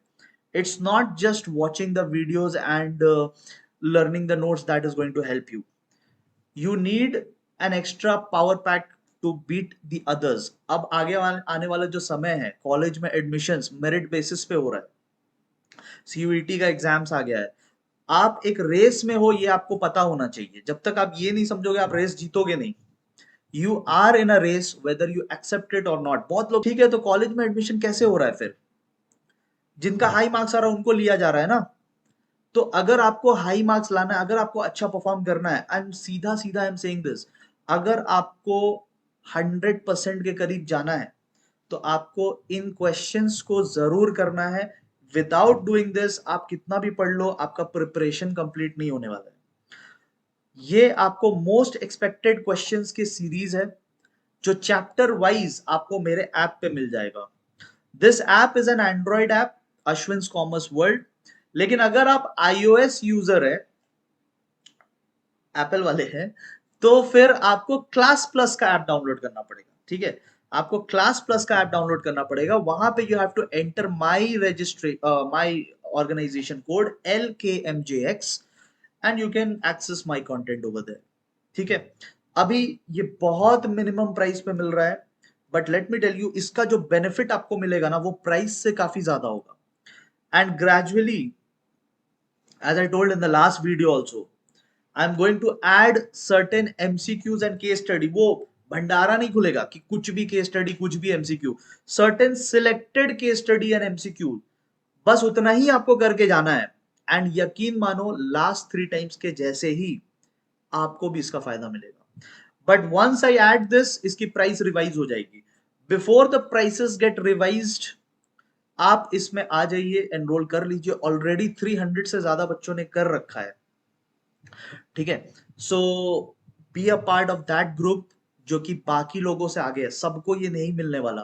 This information will never be shared in public, but trust me, इसका वैल्यू आपको सीधे बोर्ड एग्जाम्स में क्या, देयर आर पीपल जो क्लास टेस्ट में इसमें फुल मार्क्स ला रहे हैं, they are already getting full marks. So be a part of this group, be a person who is ahead in the race. सबसे पहले तो जानिए कि आप एक रेस में हो। I hope I'll see you there. And very important, आप इसमें थर्ड नंबर देखो, एग्जाम रिलेटेड वीडियोस आएंगे। There will be certain videos which I'll be posting 2-3 months before the exam, मतलब लगभग दिसंबर से I'll start posting। वो वीडियोस यूट्यूब पे नहीं आने वाले, वो वीडियोस ना तो टेलीग्राम पे आने वाले। These MCQs and case studies, जो selected MCQs and case studies होंगे और जो एग्जाम रिलेटेड वीडियोस होंगे, वो सिर्फ उन ऐप एनरोल्ड स्टूडेंट्स को ही मिलेगा। Right now the price is very less. एक बार ये ऐड हो जाएगा तो प्राइस चेंज हो जाएगा। Don't miss out on this, don't miss out on this, I am telling it again and again. ये बहुत इंपॉर्टेंट है, ठीक है, ये बहुत इंपॉर्टेंट है। आपको और कुछ एक्स्ट्रा कहीं से करने की जरूरत नहीं है। You just follow my notes, you just follow my videos, and you just do this. आपको और कुछ नहीं करना पड़ेगा, nothing else will be needed. Now ये पार्ट में अगर आप बुक देखेंगे ना, now there are different books, ठीक है। अब आप कौन सा बुक फॉलो करते हैं वो मेरे को नहीं पता। सीबी गुप्ता का बुक है, टीएन छापरा का बुक है, there are many books। अब प्रॉब्लम ये है कि अगर आप बुक्स देखोगे तो बुक्स में बहुत ही नॉन यूनिफॉर्म वे में चीजों को डिस्कस किया गया, मतलब कहीं पे उन्होंने कुछ इंफॉर्मेशन दिए हैं, कहीं पे नहीं दिए। काउंसिल कहां से क्वेश्चन दे देगा, यू डोंट नो, बिकॉज एक ऑथर नहीं है पूरे इंडिया में। Make that thing very clear. बहुत लोग सोचते हैं कि आपका जो बुक है ना वहीं से क्वेश्चन सेट होगा। काउंसिल क्वेश्चन सेट आपके बुक से नहीं करता, बिकॉज इंडिया में तो अलग अलग बुक्स चल रहे हैं हर school. It's not the same book that is getting followed, there are different books। Council अपना क्वेश्चन सेट करेगा। अब वो आपके बुक से है कि किसी दूसरे स्कूल के बुक से है, यू डोंट नो दैट। तो what I have done, I have incorporated all the points from all the books and made a complete note over here। यही नोट एक मात्र पूरे इंडिया में कंप्लीट है। बाकी आप कोई भी बुक देख लो, आप देखो आपके बुक में ये वाला पॉइंट आपको नहीं दिखेगा, वायलेशन वाला, you won't get this in your book. हाँ, you will get this in certain points. आप 5-6 पॉइंट देखेंगे, 5-6 पॉइंट में दिया है, 14 पॉइंट्स है, यहाँ पे 14 पॉइंट्स है। What about remaining 9-10 points? उन्होंने हर पॉइंट में नहीं दिया ये, बट मेरे नोट्स में ये हर पॉइंट में दिया है। चाहे आपके एग्जाम में कोई भी पॉइंट से पूछ ले, आप इसका आंसर कर दोगे, क्योंकि आपने मेरे नोट से पढ़ा है, आप इसका आंसर कर दोगे। बट अगर आप बुक से पढ़ेंगे, यहां से क्वेश्चन पूछ देना, आप नहीं बता पाओगे, बिकॉज आपके बुक में ये वाला दिया ही नहीं है। कुछ पॉइंट्स में दिया है बट कुछ पॉइंट्स में नहीं दिया है। अगर क्वेश्चन वहां से आ गया तो तब तो फंसोगे, ठीक है। इसीलिए I am telling you, follow these notes. ये हर तरीके से कंप्लीट है, in every way it is complete, ठीक है। चलिए एक एक करके समझते हैं। सबसे पहला पॉइंट, डिवीजन ऑफ वर्क की बात कर रहा है Fayol. Henry Fayol is talking about division of work. 14 principles है, ऑल 14 करना है, क्योंकि इंडिविजुअली पूछता है। 5 भी पूछ सकता है, ऐसे भी पूछ सकता है, give any 5 principles as stated by Henri Fayol. 5 भी पूछ सकता है, 3 भी पूछ सकता है, 2 भी पूछ सकता है, इंडिविजुअली भी पूछ सकता है। तो अपने को कैसे प्रिपरेशन करना है, वर्स्ट सोच के, ठीक है। अपने को कैसे प्रिपेयर करना है, अपने किस्मत को वर्स्ट सोच के प्रिपेयर करना है। ये मान के चलना है कि हमारी किस्मत फूटी हुई है, ठीक है। कुछ लोग बोलेंगे हाँ सही तो है, ठीक है, वैसे प्रिपेयर करना। We have to prepare for the worst, and worst क्या है कि इंडिविजुअली कुछ भी आ सकता है। तो हम लोग 14 के 14 पॉइंट्स पढ़ेंगे। पहला प्रिंसिपल, डिविजन ऑफ वर्क, मतलब कि काम को बांटो, और काम को बांट लेने के बाद give the work to those people who are expert in the field. जैसे कि मान लो फर्नीचर बनाना है, लेट से फर्नीचर बनवाना है, तो फर्नीचर में क्या होगा, पहले वुड कटिंग होगा, वुड कटिंग करने के बाद उसको फिक्सिंग करना है, Fevicol, nails and all the things will be used for fixing it, and then फिर पॉलिशिंग करना है उसको। तो 3 काम आ रहे हैं कम से कम, cutting the wood, fixing and polishing. क्या आपको लगता है वुड कटिंग का जो काम कर रहा है वो पॉलिशिंग का भी उतनी ही एफिशिएंटली कर लेगा? जिसको पॉलिशिंग अच्छे से आता है, क्या वो वुड कटिंग का काम कर लेगा? Obviously not. सब अलग अलग काम है। एंड किसी को कोई काम अच्छे से आता है, किसी को दूसरे काम अच्छे से आता है, किसी को तीसरे काम। आप क्या करो, पूरे काम को बांटो and give the work to an expert. जो वुड कटिंग में अच्छा है उसको वुड कटिंग करने दीजिए, जो फिक्सिंग में अच्छा है उसको फिक्सिंग करने दीजिए, जो पॉलिशिंग में अच्छा है उसको पॉलिशिंग करने दीजिए। Don't tell all three of them कि हाँ तुम अलग फर्नीचर बना, तुम अलग फर्नीचर बना, कोई भी अच्छे से काम नहीं कर पाएगा। तो Fayol is saying this कि there should be division of work so that an employee can concentrate in only one type of work, वो उस पे स्पेशलिस्ट बन जाएगा। एंड अगर ये प्रिंसिपल फॉलो नहीं होता है तो क्या होगा? This I have given over here. आपके ऑथर ने 3-4 पॉइंट में ही दिया है, बट मैंने आपको 14 के 14 पॉइंट्स में दिए हैं, ठीक है, ऑल 14 पॉइंट्स में दिए हैं कि, और आपको दो दो करके याद करना है, ठीक है। Somewhere I have given 3, somewhere I have given 2, you have to learn 2, minimum 2, minimum 2 क्या, you have to learn 2 only, ठीक है, 2 से ज्यादा आएगा नहीं कभी, ठीक है। सो अगर ये प्रिंसिपल फॉलो ना हो तो there will be lack of efficiency. Efficiency मतलब क्या बताए थे आपको? कम टाइम कम कॉस्ट। अगर आप ये प्रिंसिपल नहीं फॉलो करते हैं, अगर आप वुड कटर को बोलते हैं कि भाई तुम ही फिक्सिंग भी करो, तुम ही पॉलिशिंग भी करो, तो वो कम टाइम में कर पाएगा? बहुत टाइम लगा देगा। अगर जिसको पॉलिशिंग आता है उसको हम बोले कि वुड कटिंग भी तुम ही करो, वो वुड काट पाएगा? वुड कटिंग इतना इजी है? वो टाइम लगा देगा। तो there will be lack of efficiency, there will be lack of specialisation. कोई भी स्पेशलिस्ट नहीं है, सब जनरल काम कर रहे हैं। स्पेशलिस्ट होने के लिए आपको एक ही काम बार बार करना पड़ता है। देखो, एक आई स्पेशलिस्ट कौन होता है? डॉक्टर जिसने आंख का ही इलाज पूरी जिंदगी किया, वो आई स्पेशलिस्ट बन जाता है। कोई स्किन स्पेशलिस्ट बन जाता है। समझ रहे हो? तो दिस इज द थिंग कि यहाँ पे किसी को स्पेशलिस्ट ही बनने नहीं दे रहे हो, सबको जनरल काम करवा रहे हैं, ठीक है। And then duplication of work हो जाएगा। एक ही काम बार बार करना पड़ेगा, पहले बार में अच्छे से नहीं होगा। तीनों लोग एक ही काम कर रहे हैं, तो एक ही काम बार बार हो रहा है, दैट्स डुप्लीकेशन ऑफ वर्क, ठीक है। नेक्स्ट आता है अथॉरिटी एंड रिस्पॉन्सिबिलिटी। अब यहाँ पे फ्योल क्या बोलते हैं, ध्यान से समझना। फ्योल, पहली बात तो अथॉरिटी का मतलब क्या होता है? Before we go into this point, authority का मतलब क्या होता है? अथॉरिटी का मतलब होता है power, the right to get the work done, the power that you have, that's called authority. And responsibility का मतलब क्या होता है? रिस्पॉन्सिबिलिटी का मतलब होता है ऑब्लिगेशन, जिम्मेदारी, काम करने का जिम्मेदारी। Now what does Fayol says? Fayol says very simple thing. Fayol बोलता है कि जिसे पावर दिए हो, जिसको अथॉरिटी दिए हो, उसको रिस्पॉन्सिबिलिटी भी दो। कि I have given you power to do the work. Now if that work is incomplete, then you will be responsible. तो अगर पावर दे रहे हो तो रिस्पॉन्सिबिलिटी भी दो, और अगर रिस्पॉन्सिबिलिटी दे रहे हो तो साथ में पावर भी दीजिए कि वो कुछ कर पाए। सिर्फ काम देने से कैसे हो जाएगा?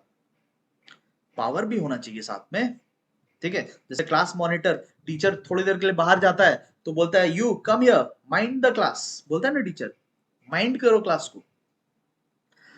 तो पावर दे दिया, उसको पावर देके टीचर जा रहा है कि माइंड करो, देखो सब चुप रहे, यू हैव द पावर। लेकिन अगर क्लास में मारपीट हो गया उसी बीच, ठीक है, किसी के किसी की मारपीट में ब्लड निकलने लग गया, who will be responsible then? क्या आपने रिस्पॉन्सिबिलिटी दिया कि अगर इस बीच में किसी का हाफ मर्डर हो जाता है तो यू विल बी रिस्पॉन्सिबल? ऐसा आपने बोला? नहीं बोला। तो यार, तो फायदा क्या पावर देने का? वो तो पावर मिसयूज करेगा फिर, ठीक है। तो यही बात है कि अगर ये प्रिंसिपल फॉलो नहीं होता, फ्योल बोलता है कि यार जिसको पावर दे रहे हो उसको जिम्मेदारी भी दो, जिसको जिम्मेदारी दे रहे हो उसको पावर भी दो, गिव बोथ, ठीक है। अगर ये फॉलो नहीं होता है तो क्या होगा? डिले इन वर्क होगा। आपने भाई मुझे काम दे दिया, मेरे को पावर ही नहीं दिया, बार बार मेरे को आपको फोन लगाना पड़ रहा है, पूछना पड़ रहा है, परमिशन लेना पड़ रहा है, because you have only given me the work, you have not given me the power, ठीक है। और there will be misuse of authority, point number B, misuse of authority. अगर आपने सिर्फ पावर देके रख दिया है, कोई जिम्मेदारी बोल के चीज ही नहीं है, ठीक है। नेता लोग का होता है ना, इन जनरल बोल रहे हैं, मतलब not targeting any person, but in general local local level पे जो नेता होते हैं हमारे, म्यूनिसिपल कॉर्पोरेशन ये सब में, पावर मिल जाता है, काम क्या करते हैं, ठीक है।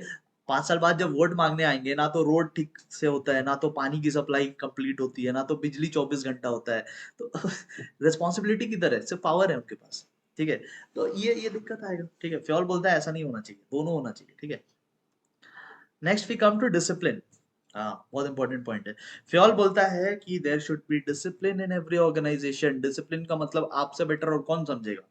टाइम पे आना, टाइम से जाना, चुपचाप रहना, वक्त पे काम कंप्लीट करना, दिस इज डिसिप्लिन। तो फ्योल बोलते हैं एक ऑर्गेनाइजेशन के सक्सेस में ये बहुत इंपॉर्टेंट रोल प्ले करता है। Discipline plays a very important role. And अगर डिसिप्लिन नहीं है तो फिर क्या होगा? वायलेशन होने से क्या होगा? There will be disorder, there will be confusion. क्या चल रहा है पता ही नहीं। ठीक है, आप एक क्लास को इमेजिन करो, अपनी क्लास को इमेजिन कर लो। सब बात कर रहे हैं, सब पेपर उड़ा रहे हैं, टीचर की कोई बात नहीं सुन रहा है, पेन फाइट चल रहा है, टिफिन खा रहे हैं बैक बेंचर्स। ठीक है, तो वहां क्या होगा? कंफ्यूजन ही कंफ्यूजन, क्या पढ़ाया कुछ समझ में ही नहीं आया। ठीक है, वेस्टेज ऑफ रिसोर्स। ऑर्गेनाइजेशन में अगर डिसिप्लिन नहीं है तो वेस्टेज हो रहा है। एक ही प्रोडक्ट बार बार मतलब उसमें मटेरियल डाल रहे हैं, नहीं अच्छे से हुआ फिर से डाल रहे हैं, कोई कोई ट्रैक ही नहीं रखा जा रहा। There is no discipline in the work. Delay होगा काम को कंप्लीट करने में। आपको प्रोजेक्ट मिलता है ना, समर में मिला होगा, बन गया क्या आपका प्रोजेक्ट? अगर आप डिसिप्लिन होंगे तो आपका प्रोजेक्ट हो गया होगा, और अगर आप डिसिप्लिन नहीं होंगे, खैर छोड़ो, क्या बेइज्जती करना। ठीक है, नेक्स्ट आता है यूनिटी ऑफ कमांड। हाँ, ये बहुत इंपॉर्टेंट पॉइंट है, आपको अच्छे से समझ में आएगा। देखो, मान लो क्या, ये तो आपके साथ होता ही होगा कि आपके स्कूल में टेस्ट है, यूनिट टेस्ट चलता है आपका स्कूल में, और आपके ट्यूशन टीचर ने भी टेस्ट रख दिया। अब आप कौन से टेस्ट के लिए प्रिपेयर करोगे? स्कूल में अकाउंट्स का टेस्ट है, ट्यूशन में इकोनॉमिक्स का टेस्ट है, पढ़ोगे किसके लिए फिर? आप तो फंस गए ना गुरु।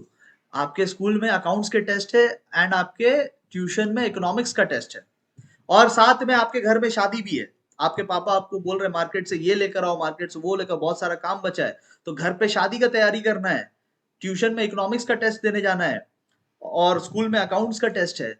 किसकी सुनोगे? स्कूल टीचर की सुनोगे कि ट्यूशन टीचर की सुनोगे कि घर में अपने पापा की सुनोगे? आप फंस गए ना। यूनिटी ऑफ कमांड, यूनिटी मतलब वन, यहाँ पे यूनिटी का मतलब होता है वन, लिख लेना, वन कमांड। फ्योल बोलते हैं कि यार एक एम्प्लॉय को एक जन से ऑर्डर आना चाहिए। प्रोडक्शन मैनेजर भी उसको ऑर्डर दे रहा है, सेल्स मैनेजर भी उसको ऑर्डर दे रहा है, परचेस मैनेजर भी उसको ऑर्डर दे रहा है, सीनियर मैनेजर भी ऑर्डर दे रहा है, असिस्टेंट मैनेजर भी। तो यार वो एम्प्लॉय किसका काम करेगा? सभी बॉस है, सभी तो बॉस है, किसका सुनेगा? आप ट्यूशन टीचर का सुनोगे कि स्कूल टीचर का सुनोगे, या घर में अपने पापा की सुनोगे? आप तो फंस गए ना।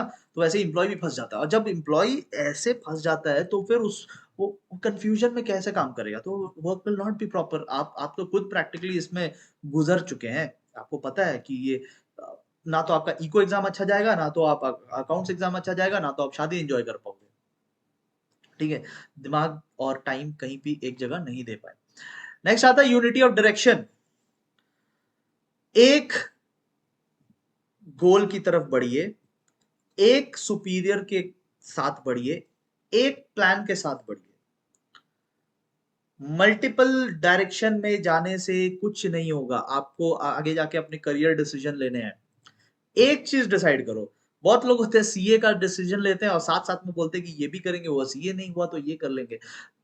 फिर वैसे कुछ भी नहीं होगा। Plan A, plan B, plan C never works. एक डायरेक्शन में जाओ, पूरी जान उधर ही लगा दो। ठीक है, पूरा डायरेक्शन मतलब पूरी ताकत एक डायरेक्शन में लगा दो। ठीक है, विदाउट दिस और कुछ नहीं हो पाएगा, कोऑर्डिनेशन नहीं हो पाएगा। अगर सब अलग अलग डायरेक्शन में काम कर रहे हैं, कोई प्रॉफिट बढ़ाने पे काम कर रहा है, कोई एडवर्टाइजिंग पे काम कर रहा है, एंड गोल क्या है आपका? एंड गोल तो यही है ना कि ज्यादा कस्टमर पे जाए। तो एक साथ काम कीजिए, एक डायरेक्शन में काम कीजिए, एक लीडर के अंडर में काम कीजिए। अलग अलग लीडर्स हो जाएंगे, अलग अलग प्लान हो जाएगा, तो एक ही ऑर्गेनाइजेशन में मल्टीपल ऑर्गेनाइजेशंस बढ़ जाएंगे, कंफ्यूजन ही कंफ्यूजन होगा, कोई काम नहीं हो पाएगा। बात समझ में आई? ये डिफरेंसेस एक बार देख लेना, आप ही के बुक में पीछे में दिया हुआ था, उसको मैंने यहाँ पे डाल दिया है। Point number 6, point number 6 talks about subordination of individual interest. Subordination का मतलब होता है पीछे रखना। ठीक है, to what? General interest. General interest का मतलब होता है ऑर्गेनाइजेशन का इंटरेस्ट। मतलब आप अपना इंडिविजुअल जो गोल्स है उसको पीछे रखो, सबऑर्डिनेट में रखो, एंड जो ऑर्गेनाइजेशन का गोल्स है उसको आगे रखिए। मतलब personal aspirations should be secondary, organisation success should be primary. ठीक है, अपने पर्सनल गोल को पीछे रखिए, इन सिंपल वर्ड्स, मतलब, है ना। तो लेकिन अगर ये फॉलो नहीं हुआ, लेट्स से कि आप अपने ही फेवर में बोल रहे हैं, आप ऑर्गेनाइजेशन के फेवर में नहीं बोल रहे, आपको ऑर्गेनाइजेशन सेकेंडरी लगता है, आपको लगता है कि नहीं आपका वाला काम पहले हो जाना चाहिए, ऑर्गेनाइजेशन कैन वेट। तो इसमें क्या होगा, लॉन्ग रन में इंप्लॉइज भी सफर करेंगे, बिकॉज आपको मान लो आपको तरक्की चाहिए, आपको प्रमोशन चाहिए, बट आपको काम अच्छा नहीं आता है, you know it, you will not be able to do well, but आपको क्या है ना, I me and myself वाला रूल है, नहीं I will sit in the higher position, जाओ बैठ जाओ। लॉन्ग टर्म में किसका लॉस हुआ, सबका लॉस हुआ, आपका भी लॉस होगा, बिकॉज कर नहीं पाओगे अच्छे से काम। ठीक है, और सेकंड पॉइंट बोल रहा है डिफिकल्टी हो जाएगी ऑर्गेनाइजेशन के गोल्स को अचीव करने में, इसीलिए हमेशा वो होना चाहिए जो सबके फेवर में हो, नॉट वो जो किसी एक जन के फेवर में हो। ठीक है, point number 7 talks about remuneration, बहुत सिंपल पॉइंट है भाई, रेम्यूनरेशन का मतलब होता है सैलरी, एंड सैलरी कैसा होना चाहिए, fair and reasonable and satisfactory, दोनों के लिए, एम्प्लॉय भी खुश, एम्प्लॉयर भी खुश। ऐसा नहीं कि एम्प्लॉय को बहुत कम दे दिए, ऐसा भी नहीं कि एम्प्लॉय को बहुत ही ज्यादा दे दिए कि यार बैंड बच जाएगी आपके ऑर्गेनाइजेशन की। मतलब सैलरी उतना हो जो जस्टिफाइड है, ना तो बहुत कम ना बहुत ही ज्यादा। ठीक है, तो अगर ये फॉलो नहीं होता है तो suppose reasonable salary is not being paid, then employee turnover बढ़ जाएगा। एम्प्लॉय टर्नओवर मतलब एम्प्लॉय छोड़ छोड़ के जाएंगे आपको, इसको बोलते हैं employee turnover. When employees leave next one will come, they will leave next one will come, तो इसको बोलते हैं टर्नओवर। एंड अगर वो ना भी जाए, ठीक है, मान लो जॉब्स नहीं मिल रहे बाहर, अगर वो ना भी जाए तो सेटिस्फाइड तो नहीं रहेंगे, वो डिससेटिस्फाइड रहेंगे आपसे। अगला पॉइंट बहुत इंपॉर्टेंट है, सेंट्रलाइजेशन एंड डिसेंट्रलाइजेशन। बेसिकली ये centralisation as well as decentralisation की बात है। एंड सबसे पहले तो मतलब समझ लो, व्हाट इज सेंट्रलाइजेशन। सेंट्रलाइजेशन होता है जब सारे डिसीजन हेड ऑफिस से लिए जाते हैं। ठीक है, maybe we have branches, suppose हमारा बिजनेस कोलकाता में है, but apart from Kolkata, we have branches in Chandigarh also. We have branches in Ahmedabad also. We have branches in Indore also. Head office कहाँ है, कोलकाता में. So we are based in Kolkata, but we have offices in Chandigarh. We have offices in Ahmedabad. We have offices in Indore. तो अब क्या होगा, अगर आप सारे डिसीजन कोलकाता से ले रहे हैं, देन दैट्स कॉल्ड सेंट्रलाइजेशन। मतलब चंडीगढ़ में भी कौन एम्प्लॉय होगा, कितने एम्प्लॉयज होंगे, कौन मैनेज करेगा, वहां के डिसीजन भी कोलकाता से लिए जा रहे हैं, दैट्स हेड ऑफिस डिसीजन। तो अगर हेड ऑफिस से सारे डिसीजन हो रहे हैं, दैट्स कॉल्ड सेंट्रलाइजेशन। बट अगर आप ब्रांचेस पे छोड़ दिया जाओ कि यार चंडीगढ़ का डिसीजन चंडीगढ़ वाले खुद ले लेंगे, अहमदाबाद का डिसीजन अहमदाबाद वाले खुद ले लेंगे, इंदौर का डिसीजन इंदौर वाले खुद ले लेंगे, अगर you are leaving it to them, then that's decentralization। अब बात आता है कि फ्योल क्या बोल रहा है। फ्योल बोलता है कि there should be proper balance, completely centralization या completely decentralization is not a good thing। पूरा डिसीजन कोलकाता ले रहा है, ये गलत है, पूरा डिसीजन ब्रांचेस ले रहे हैं, ये भी गलत है। कुछ इंपॉर्टेंट बात होंगे उसे हेड ऑफिस को डिसीजन लेना चाहिए, और जो लोकल इश्यूज है वो locally low.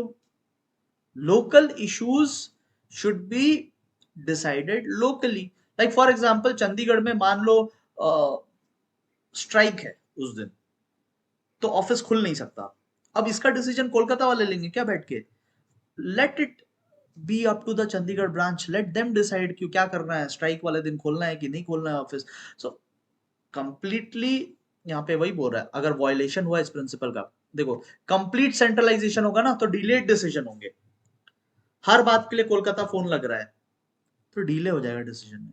And complete decentralisation, पूरा अगर आप ब्रांच पे छोड़ देना तो वहां तो मजे ही मजे, फिर वहां तो मिसयूज ऑफ अथॉरिटी होगा। अगर आप सारे पावर उनको देके रख दो तब तो वो आपको कभी फोन ही नहीं लगाए, तो सारा काम खुद ही करे, अलग ही मौज चलेगी उधर फिर।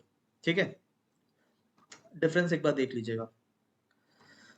Next we come to number 9, scalar chain.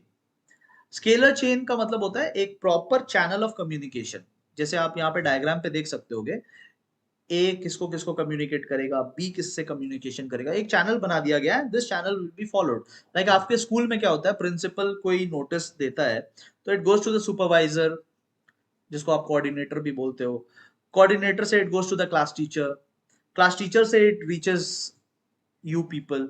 तो क्या प्रिंसिपल ने आपको डायरेक्टली बोला? नो, एक चैनल ऑफ कम्युनिकेशन फॉलो किया जाता है।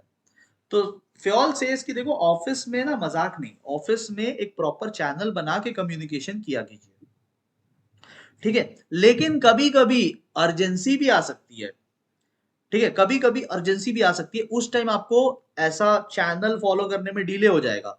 तो उस टाइम आप क्या फॉलो कर सकते हो, उस टाइम आप फॉलो कर सकते हो गैंग प्लैंक। उस टाइम में आप फॉलो कर सकते हैं गैंग प्लैंक। गैंग प्लैंक का मतलब होता है direct communication without following the channel. You can break the channel and directly communicate. Office में बैठे हो, आग लग गया, अब सीनियर जूनियर को बोल रहा है, जूनियर जूनियर को बोल रहा है, तब तक में तो लास्ट जूनियर तो उधर ही फंस जाएगा ना आग में, ठीक है, भस्म हो जाएंगे लास्ट वाले लोग। तो उसमें फिर you don't follow this, emergency situations है, इमरजेंसी सिचुएशंस में इतना नहीं फॉलो किया जाता। इमरजेंसी गैंग प्लैंक, जो सामने मिल रहा है उसको बोल दो कि भाई बिल्डिंग में आग लग गई, भाग जल्दी, ठीक है। तो that's called gang plank, but gang plank should not be a normal practice. ये टेम्पररी है, ये इमरजेंसीज के लिए, it should not be regular, ठीक है। इस पार्ट पे ना आपको केस स्टडी बना के दिया जा सकता है, ठीक है, इस पार्ट में आपको केस स्टडी बना के दिया जा सकता है, स्टोरी बना के दिया जा सकता है। तो जितना याद दिया बस उतना पढ़ लो। अगर ये फॉलो नहीं होता है तो क्या होगा, कम्युनिकेशन गैप रह जाएगा, ठीक है, कम्युनिकेशन गैप रह जाएगा। मतलब मे बी हर किसी को कम्युनिकेशन हो ही ना, may be everyone will not receive communication, समझ रहे हो। तो अगर हम लोग ये चैनल फॉलो करते हैं ना, तो क्या इसमें टेक केयर कर लिया जाता है कि हाँ ये उसको बोलेगा, वो उसको बोलेगा, ऐसे करते करते सबको कम्युनिकेशन हो जाएगा, this is a formal way of communication. But अगर ये फॉलो ना हो, रैंडमली कोई किसी को भी बोल रहा है, तो मे बी कुछ लोग मिस आउट हो जाएंगे, ठीक है। एंड पॉइंट नंबर बी बोल रहा है कि क्लैरिटी ही नहीं रहेगा कि अथॉरिटी किसके पास है, रिस्पॉन्सिबिलिटी किसके पास है, सीनियर कौन है, जूनियर कौन है, ये क्लियरली पता ही नहीं रहेगा। यहाँ पे अथॉरिटी रिस्पॉन्सिबिलिटी का मतलब है सीनियर जूनियर। कोई किसी से भी बात कर रहा है, अरे भाई सीनियर का अपना एक अलग लेवल है, जूनियर का अपना एक अलग, कोई भी किसी से भी बात कर रहा है, समझ में नहीं आएगा हु सीनियर हु जूनियर, तो ये भी एक प्रॉब्लम है। पॉइंट नंबर 10 बहुत सिंपल सा पॉइंट है। पॉइंट नंबर 10 बोल रहा है everything should be in order. जज को बोल, देखो ना, ऑर्डर ऑर्डर बोलता रहता है बॉलीवुड की मूवीज में। तो ऑर्डर मतलब क्या, ऑर्डर मतलब settle down, be in your place, ठीक है, इधर उधर मत भटको, दैट्स कॉल्ड ऑर्डर। तो लोग ऑफिस में अपने अपने जगह पे होने चाहिए, ठीक है, वरना लोग कैंटीन में भटकते रहते हैं, सीढ़ियों पे सिगरेट पीते रहते हैं, इधर उधर घूम रहे हैं, that should not be done. आप ऑफिस में आए हैं, this not a shopping mall. Order में रहिए, ऑर्डर में मतलब जिसका जो जगह है वहां पे रहो। सामान भी, मटेरियल पे भी, मटेरियल भी, जो चीज जहां होनी चाहिए, प्रिंटिंग की पेपर्स प्रिंटर के पास होना चाहिए, वो अकाउंटेंट के डेस्क पे क्या कर रहा है, समझ रहे हो। तो everything should be eight their own places, every person should be at his और हर ओन प्लेस। अदरवाइज क्या होगा, अगर ऐसा फॉलो ना करो तो फिर क्या होगा, वेस्टेज ऑफ रिसोर्स होगा, कंफ्यूजन एंड केओस होगा, खर्चा बढ़ेगा। प्रिंटिंग का पेपर पड़ा है बट मिल नहीं रहा है, तो नया खरीदना पड़ रहा है, खर्चा बढ़ रहा है। स्टेपलर है बट नहीं मिल रहा है, अभी कहाँ है, नया स्टेपलर खरीद के लाओ, तो खर्चा बढ़ता है ना इसमें। पॉइंट नंबर 11, हम लोग चैप्टर के एंड पे पहुंचने वाले हैं, 10 पॉइंट कर लिया, ठीक है। आई होप आपने वीडियो को लाइक किया होगा, ठीक है, बहुत मेहनत लगता है यार, थोड़ा बहुत लाइक कर दिया करो, ठीक है। एंड प्लीज इसको शेयर भी कीजिएगा अपने फ्रेंड्स लोगों के साथ, अपने जो, इवन अगर आपके क्लास 11 में फ्रेंड्स है, तो बिकॉज क्लास 11 के भी वीडियोस हैं मेरे चैनल पे, so do share it to them also. Equity वाले पॉइंट पे आते हैं हम लोग। इक्विटी वाला पॉइंट जो बोल रहा है, इक्विटी मतलब यहाँ पे इक्वालिटी का बात हो रहा है, ठीक है, सब बराबर होने चाहिए, नेपोटिज्म एंड फेवरेटिज्म नहीं चलेगा ऑफिस में। मेरिट बेसिस पे काम होना चाहिए, जिसमें ज्यादा टैलेंट है उसको आप काम दीजिए, जिसमें प्रॉपर टैलेंट है उससे काम करवाइए। मेरिट की रेस्पेक्ट होनी चाहिए और बराबरी होनी चाहिए। सेम रैंक के अगर लोग हैं, इस पे केस स्टडी बन सकता है, सेम रैंक पे अगर लोग काम कर रहे हैं तो उनकी सैलरी भी सेम होनी चाहिए। जस्ट बिकॉज कोई आपका चाचा का बेटा है तो आप उसको नेपोटिज्म में आकर उसको सैलरी ज्यादा दे रहे हैं, फेवरेटिज्म उसके तरफ ज्यादा दिखा रहे हैं, जेंडर बेस्ड सैलरी लड़कियों को कम मिल रहा है सैलरी एंड लड़कों को ज्यादा मिल रहा है सैलरी सेम रैंक पे, दैट्स रॉन्ग। इक्वालिटी होनी चाहिए, ठीक है। अगर ये नहीं फॉलो होता है तो फिर क्या होगा, डिससेटिस्फैक्शन होगा, इंक्रीज इन टर्नओवर, लोग छोड़ के चले जाएंगे जॉब। अगर वो देखेंगे कि किसी एक पर्सन को ज्यादा फेवरेटिज्म मिल रहा है, बाकी लोग फिर छोड़ के चले जाएंगे, ठीक है। नेक्स्ट आता है stability of tenure. Fayol says कि अगर एक वर्कर आ रहा है ना, तो उसके मन में एक जॉब को लेकर टेंशन नहीं बना रहना चाहिए, मतलब उसको जॉब सिक्योरिटी मिलना चाहिए।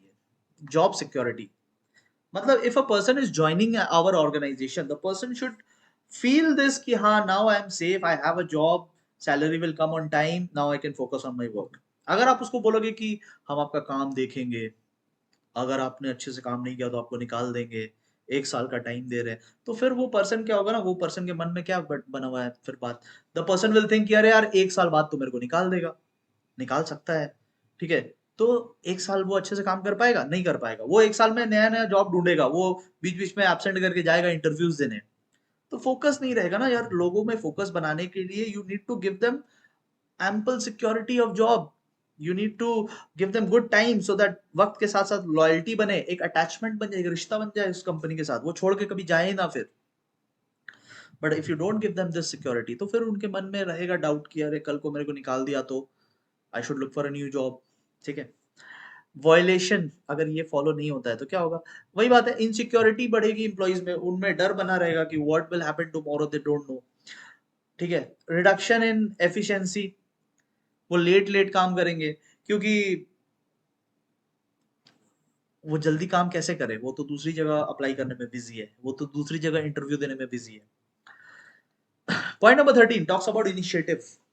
इनिशिएटिव मतलब अपने से कुछ काम करने को जब दिया जाए तो उसे बोलते हैं इनिशिएटिव। मतलब managers should provide ample freedom to the workers, कि वर्कर्स खुद से इनिशिएटिव ले, खुद से काम में इन्वॉल्व हो जाए, खुद से सजेशन दे, ठीक है। देखो, there should be enough freedom कि वर्कर्स सजेशन दे, सजेशन लेना है या नहीं लेना है वो लेटर ऑन की बात है, but at least they should be allowed to give suggestion, ठीक है। तो दैट्स कॉल्ड इनिशिएटिव, ठीक है। अगर इनिशिएटिव नहीं होता है तो फिर देखो, employees will not work to the best of their abilities. Employees को लगेगा यार मेरे से तो बस काम ही कराता है, मेरे से कुछ पूछता नहीं है, कुछ सजेशन देते हैं वो लेता नहीं है, अगर मेरा सजेशन ले लेता तो कितना अच्छा काम होता, मेरे को कुछ बोलने ही नहीं मिलता। तो वो एम्प्लॉय फिर ना अच्छे से काम नहीं करेगा, वो जैसे तैसे काम करेगा, एंड डीमोटिवेशन भी फील होगा, उसको लगेगा कि हम एक ऐसी जगह पे काम कर रहे हैं जहां मेरा कोई सुनता ही नहीं है। एंड लास्ट पॉइंट आता है spirit D corps. Spirit D corps का मतलब होता है टीम स्पिरिट, एक साथ काम कीजिए। आपको याद होगा टेलर वाले में हमने पॉइंट नंबर 2 पढ़ा था ना, हार्मनी नॉट डिस्कॉर्ड, वहां पे हमने पॉइंट पढ़ा था हार्मनी नॉट डिस्कॉर्ड, मतलब सब एक साथ काम करो, डिस्कॉर्ड नहीं होना चाहिए आपस में। यहाँ पे भी वही बात हो रहा है, यहाँ पे दे आर सेइंग कि कोऑपरेशन में काम कीजिए, एक टीम बन करके काम करो। अच्छा, ये स्पिरिट डी कॉर्प्स एक्चुअली एक फ्रेंच टर्म है, ठीक है। आई डोंट नो बुक को ये वाला पॉइंट फ्रेंच में लिखने का क्या शौक हो जाता है, बिकॉज फ्योल फ्रेंच था, तो फ्योल ने तो सारे ही पॉइंट्स फ्रेंच में बोले होंगे, लेकिन आपका बुक वाला क्या करता है, एक ही पॉइंट को फ्रेंच में लिखता है। और ये बहुत बार पूछा हुआ भी गया है एग्जाम में कि स्पिरिट डी कॉर्प्स का मतलब क्या होता है। इसका मतलब होता है टीम स्पिरिट, ठीक है, एक साथ मिल करके काम करना, म्यूचुअल कोऑपरेशन के साथ काम करना, that's called team spirit, spirit D corps बोलते हैं उसको, ठीक है। एंड अगर ये नहीं हुआ तो क्या होगा, टीम्स गोल अचीव नहीं होगा, बिकॉज आप टीम बन के काम नहीं कर रहे, आप अपना इंडिविजुअल सोच रहे। नेक्स्ट पॉइंट वही है, इंडिविजुअलिज्म बढ़ेगा, ठीक है। अपने इंडियन क्रिकेट टीम में देख लो, इंडिविजुअल्स है उसमें, बड़े बड़े 2-3 प्लेयर्स है, वो 11 प्लेयर्स थोड़ी खेलते हैं हमारी टीम से, हमारे प्लेयर से 3-4 प्लेयर्स खेलते हैं, इसीलिए हार जाते हैं वर्ल्ड कप, क्योंकि बाकी टीम से 11 लोग खेल रहे हैं, हमारी टीम से 3 लोग खेलते हैं। तो इंडिविजुअलिज्म बढ़ने का यही प्रॉब्लम है। आप देखो हमारा लाइव एग्जांपल, हमारी क्रिकेट टीम वर्ल्ड कप क्यों हार रही है, इसीलिए, because 11 players are not playing, 3-4 players are playing. बाकी टीम को देखो, ऑस्ट्रेलिया अभी वर्ल्ड कप जीती, टेस्ट का वर्ल्ड कप जीत गई, 11 प्लेयर्स खेल रहे थे उसमें से, एक दो थोड़ी खेल रहे थे। ये प्रॉब्लम है स्पिरिट डी कॉर्प्स का, ठीक है। डिफरेंसेस एज यू नो कि मैं डिफरेंसेस कभी कराता नहीं, वो आपको खुद से करना है। एंड यही है। सोशल मीडिया आप मेरे सोशल मीडिया में जॉइन कर सकते हो। आप बहुत सारे लोग आए हैं उसमें, बहुत सारे लोगों से बातें होती है, ठीक है? So if you want to talk to me something not related to studies, तो you can join my social media handles. पहला वाला जो है द कॉमर्स वर्ल्ड, ये मेरे इंस्टीट्यूट का है और हालाँकि दोनों मैं ही चलाता हूँ, एंड दूसरा वाला मेरा प्राइवेट है, पर्सनल है। तो if you want to interact on with me on social media, something not related to studies, because studies के लिए तो हम लोग यहाँ पे है, but social media is for taking break from studies, ठीक है? तो आप मेरे को ज़रूर उसमें फ़ॉलो करें, ज़रूर सब्सक्राइब करें, एंड ज़रूर हमसे बातें करें वहाँ पे, ठीक है? आई होप आपको ये चैप्टर अच्छे से समझ में आया होगा, एंड अगर अच्छे से समझ में आया है तो प्लीज़ लाइक के थ्रू आप अपना अप्रूवल दीजिए कि हाँ, आपको ये चैप्टर अच्छे से समझ में आया है। इसके बाद हम लोग चैप्टर 7 पे चलेंगे। अगर आपके एग्ज़ाम्स आ गए हैं, अगर आपके मिड टर्म, यूनिट टेस्ट कुछ भी चल रहा है, तो all the best for that, and I hope कि मेरे वीडियोज़ आपको उसमें काम आए, ठीक है? लास्टली, ऐप का ज़रूर फ़ायदा उठाइए। ट्रस्ट मी, आपको बहुत फ़ायदा मिलेगा, इसीलिए आई एम सेइंग दिस, क्योंकि दूसरों से अगर आगे जाना है तो आपको दूसरों से थोड़ा हट के काम करना पड़ेगा, ठीक है? हम लोग नेक्स्ट मिलेंगे चैप्टर नंबर 7 पे, तब तक के लिए thank you so much, and thank you for supporting. हमारा 1 साल पूरा हो गया यूट्यूब पे, और आप ही के चलते ये चल रहा है। आप नहीं होते तो शायद ये बंद हो जाता 2-3 महीने में, बट आपके ही सपोर्ट से चल रहा है। तो thank you so much for supporting, thank you so much for being so supportive. आपके comments I do read all of them, and I reply to all of them also. तो बहुत अच्छा लगता है आप जब कमेंट करते हैं, अच्छे कमेंट्स करते हैं। बहुत लोग व्हाट्सएप में भेजते हैं, बहुत लोग टेलीग्राम पे कमेंट्स भेजते हैं। तो it feels very nice, thank you so much for that, and बस यही बोलना था, ठीक है? Thank you.